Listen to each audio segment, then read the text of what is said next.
Hello, class. Today I'm going to go over the Jefferson's presidency, his 2 terms in office. Um, and the last lecture I gave ended with Adams passing the very unpopular Alien and Sedition Acts. Now, in these acts, the time to become a U.S. citizen was extended. You used to have to live in the United States 5 years and you could become a citizen. Was extended to 14 years. Then, even more controversial was the fact that you couldn't speak out against the government, criticize the government. Otherwise, you could be imprisoned. People saw this as a attack on the First Amendment. And so, the Federalist Party under Adams is really starting to lose favor when Jefferson runs for president. And not only that, because of the quasi war with France, they were putting all of this money into the military budget, increasing taxes to pay for this war that actually, never came to fruition. So you have increased taxes and you have the unpopularity of the Alien Sedition Acts. So the Federalist Star was falling by this point when Jefferson steps.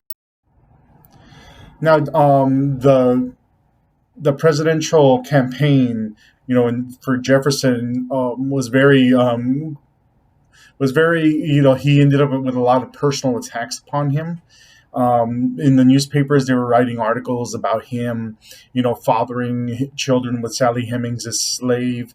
And the sad part is it's kind of hypocritical for his opponents to be, writing these articles and disparaging him for having this affair or whatever.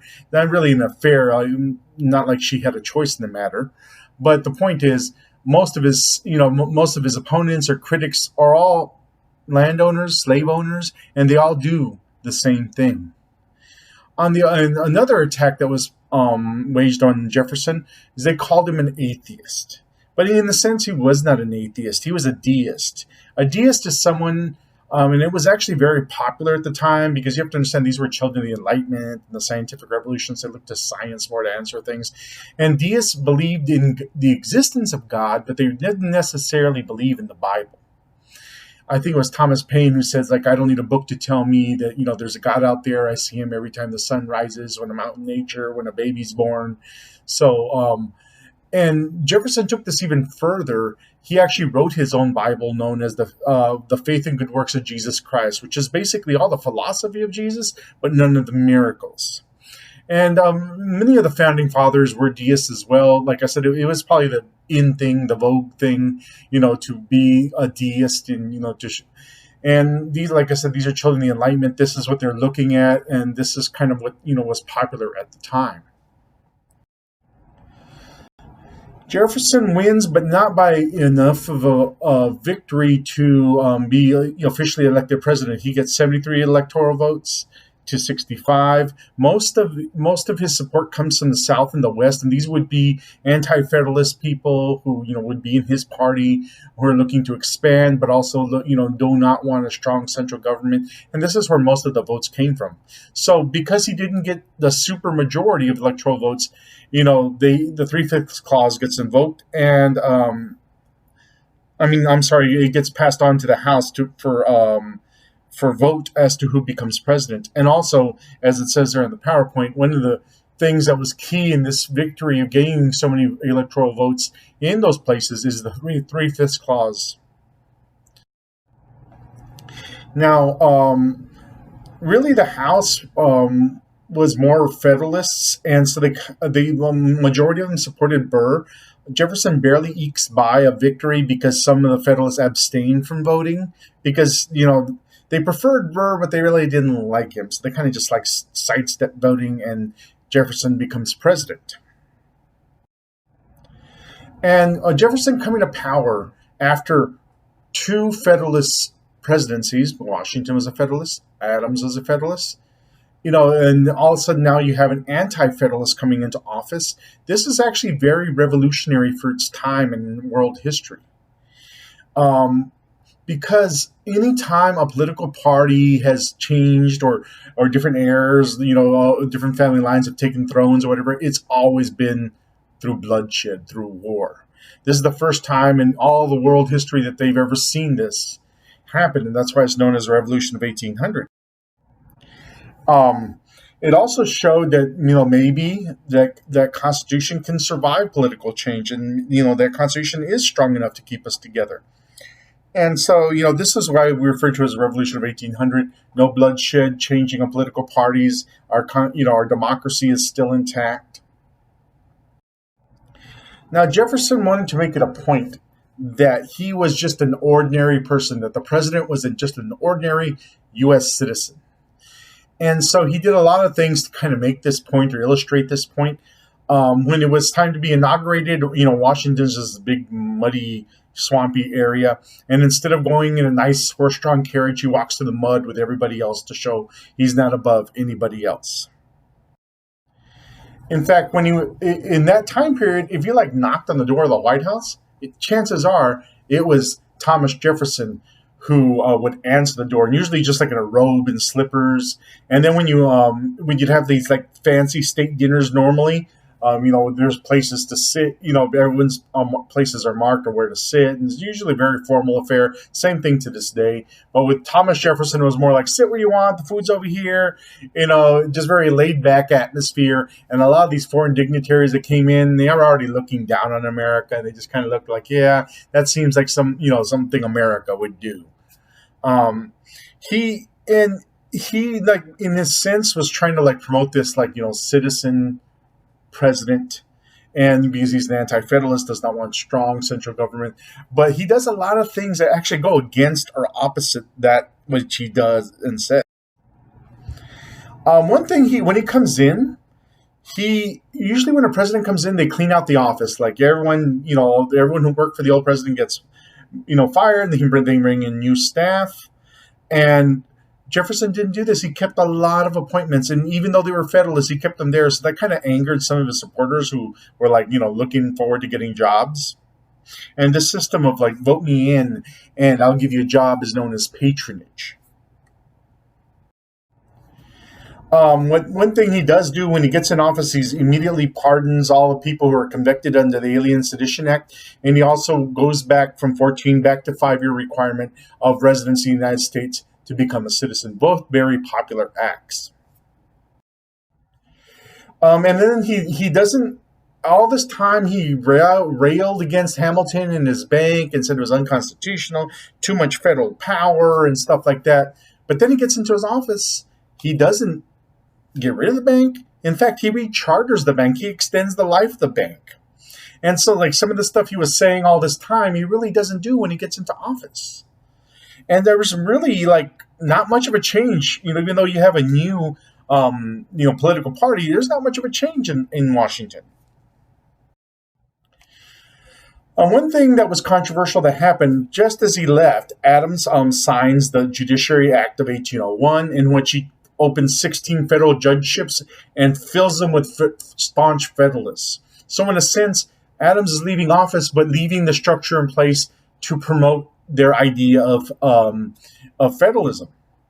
And so in a sense, it's he left it behind. So we would still have the same kind of political philosophy running things, even though he's not there. And this is very controversial, known as packing the court, adding seats. But in a sense, it's that way, even though we have an anti-federalist president, everything that's going to be going through the courts and everything else will be, will support federalism. And this is very controversial. And Congress, when they meet after Thomas Jefferson's inauguration, they quickly repealed the Judiciary Act of 1801. One person who is the towering intellect, he shapes our law system to this day is Chief Justice John Marshall. He serves during that time period, Jefferson's time period and beyond, and a lot of his court rulings are still, part of our law today. And he's also a very strong, he supports a strong federal government, strong central government, so in the sense of federalist. The revoking of the Judiciary Act 1801, took away a lot of appointments. William Marbury sued to get his commission back, and it becomes the famous case Marbury versus Madison. And this is actually a case that gets tested on the AP exam. And what happens with the Marbury versus Madison is it allows Justice John Marshall to set a precedent. the idea of judicial review, that the Supreme Court would have final say so on constitutionality of any law being brought forth the court.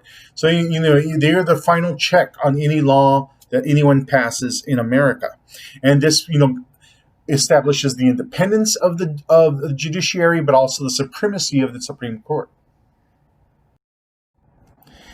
Now, another thing that Jefferson did during his presidency that kind of went against everything he talked about is he's the first president in U.S. history to send us, to a war abroad. And this all comes to head in what's happening in the Barbary States. There's a group of pirates. They rule that area. So any ship going through near where the Barbary States, would be subject to attack by these pirates, and they would be held ransom. And most countries would pay just in order to stop this from happening and gain some protection for their ships. Most countries actually just paid a tribute every year so the pirates would leave them alone. And most of the time they would leave them alone because of the tribute. And for America, it became a huge part of our budget to the point where Jefferson just decided to do something about it. So Jefferson, without telling Congress, starts a war with them. He sails. He sends a Navy and Marines, and he sails, with orders to go and protect our shipping, and also free sailors that were captured by the pirate states. Once they sail and they're long gone, then he tells Congress what he did. So he starts a war without Congress, and in a sense, putting, just, demonstrating the power of the federal government. And to him, that really goes against his philosophy about making war outside and also doing things without the consent of Congress. Eventually, after two series of wars, we actually replaced the king with his rival brother. We send in the Marines. This is where, when you talk about, if you ever listen to the Marine Corps hymn, the halls of Montezuma to the shores of Tripoli, that's what it's referring to, is this war. Also, the sword the Marine officers carry is a sword that was given to them by the brother of the pirate king. Now, another thing that happens during the presidency of Jefferson is the Louisiana Purchase. Napoleon had secretly gotten possession of Louisiana from Spain, and Napoleon also at that time was was at war with the rest of Europe, expanding his borders, expanding his power, and this war with Europe cost him a lot. We knew that Napoleon needed money because he's fighting this war against most of Europe. And we thought maybe, he may not need Louisiana anymore. And so we actually sent a negotiator to go offer $10 million for the Louisiana Territory. And at first, Napoleon probably would not have taken it. But once again, he's in the middle of a war. And also, the Republic of Haiti, the most successful slave revolt in history. The slaves in Haiti rebel, overthrow the government, and take control and create their own country. With the loss of Haiti and the loss of the production that Haiti was doing for the French government, he really didn't see a need to keep a presence in the New World, especially when he's fighting against all these other countries in his own little world war. So suddenly he's like, if I'm not going to be producing anything or making anything in New World, why am I going to hold on to it? I really need the money. And so, too much to our surprise, the French, say, we'll give it to you for $15 million, and we purchase it. And that's how that's how the French Louisiana Territory gets passed into the hands of the United States. Now it still has to be ratified. Jefferson approves all this, and once again he's torn because this is another thing anti-federalists saw as too much federal power for the federal government to do this. In a sense, he's doubling the size of the country on his own. And he goes and he's like, well, let's try it, see what the Senate does, and they ratify it, and literally doubling the size of the country. Now, I want to pause for a second and just like point out to you guys that we're talking about Louisiana Purchase. You're looking at France, you're looking at the United States, and they're like, oh, I'm buying Louisiana. Like, people didn't already live there. There are nations there, governments, cultures, people. And anytime we talk about the United States expanding their borders, you must understand that expanding the borders means the death of Native Americans. They're going to be killed, they're going to be attacked, and they're going to be pushed out. That's the other side of expansion, is loss of native lives, loss of native land. So, every time we talk about manifest destiny, expanding our borders from coast to coast, what does it really mean? It means killing Native Americans and taking away their land. So when you really think about it, that's what America is built on, because this area was occupied by other people who we had to remove. So just kind of keep that in mind when we talk about expanding territory. Now, Jefferson purchased this land. He had no idea what's there. He hadn't, it wasn't properly mapped. He didn't even know who lived there or what kind of animals, what was there. So he puts together the Lewis and Clark expedition. And the Lewis and Clark expedition was tasked with a couple of things. One, of course, mapping and seeing what's there. And the other one is to search for the Northwest Passage. Now, this myth had been growing for a long time, kind of like internet myths. People start saying it, and all of a sudden all these people believe it. And honestly, since Columbus, even when Columbus discovered the Americas, people still wanted another route to Asia. That's where this idea and this myth of Northwest Passage comes. So people believe that there must be some river that would take you from the Atlantic to the Pacific Ocean. There must be some way, some river out there. So literally a lot of the time, Lewis and Clark expedition is dragging canoes looking for this Northwest Passage. They make it all the way to the Pacific Ocean, never find it because it doesn't exist. But in that time, they meet all kinds of native tribes. They pick up an interpreter, Sacagawea, who spoke some languages, but not all languages. But a lot of the communication was done through sign language. And many tribes help them along, and then they help them on the way back. And they're gone for 2.5 years. And there's just a certain point where people are like, are they even alive? Because there's no communication back then. Like, you take off, I'm going to California, whatever. We may not hear from you for years. And it's almost a surprise when they came back. And they had volumes and volumes of journals, detailing all this new plant life and animal life and other cultures that they had encountered. Now, the Louisiana Purchase also puts into question, the solidity of the United States. Now that we've doubled the size, can we hold on to these borders? Would this, create a situation where maybe some people in the outer territories might want to secede or start their own country and break off from the United States? Now, one person who kind of led that idea and was part of that idea was Aaron Burr, Jefferson's vice president. And Burr initially seeks out to other people who feel like, because they're staunch Federalists, they don't like an anti-Federalist government, so let's start our own Federalist government. He gets together to plot with some people from New York and New England to overthrow the government.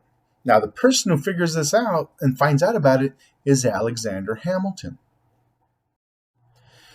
Now, I don't know if you guys seen the musical Hamilton. This is the one part I was disappointed in because I forgot the reasoning they gave for it. But really, the reason there's this whole duel is because Alexander Hamilton has exposed Burr.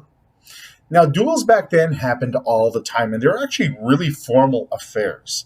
I mean, the land behind the Congressional Building is known as the dueling grounds because there were always duels happening. Now, with the way it would work, because like I said, this is a very orderly affair. The way it would work, it would be